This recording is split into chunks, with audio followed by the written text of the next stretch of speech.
Hey, good morning, FCF. Here we are on day 2 on our exciting study of work. Now, I know maybe some of us are experiencing some difficulties at work and it doesn't bring pleasant thoughts to our minds.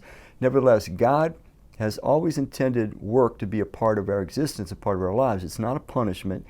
It's meant to be developmental. It's meant to be enjoyable.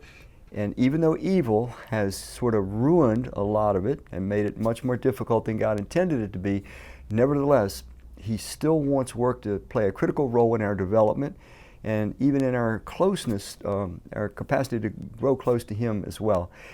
One of the things to share with you to get started on this is that God meant work to be something that was fun and just sort of the most exciting, fulfilling experience, something that we would never be tired of. We'd never have physical fatigue.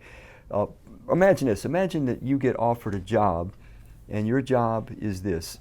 You just go around to all the best vacation places and resorts in all the world, and you just spend a week, 2 weeks at each of these, the most beautiful, spectacular places, eat all the best food, get all the best spa treatment, enjoy all the fun that they have, and then you get paid, I don't know, $200,000-$300,000 a year for just going around to these places.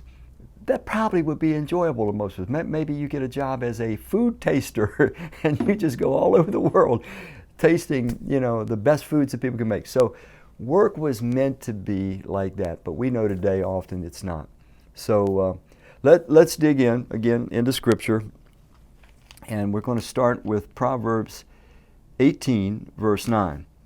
It says, "One who is slack in his work is brother to one who destroys."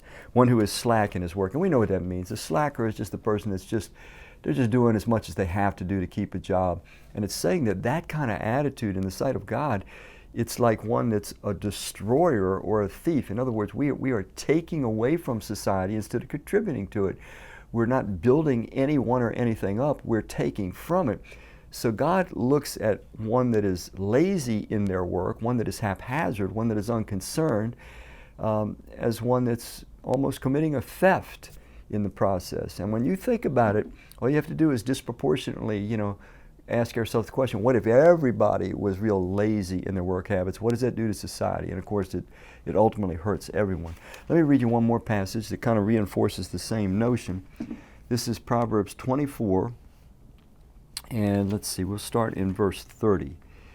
He says, "I went past the field of the sluggard." That term sluggard, it just means the lazy guy.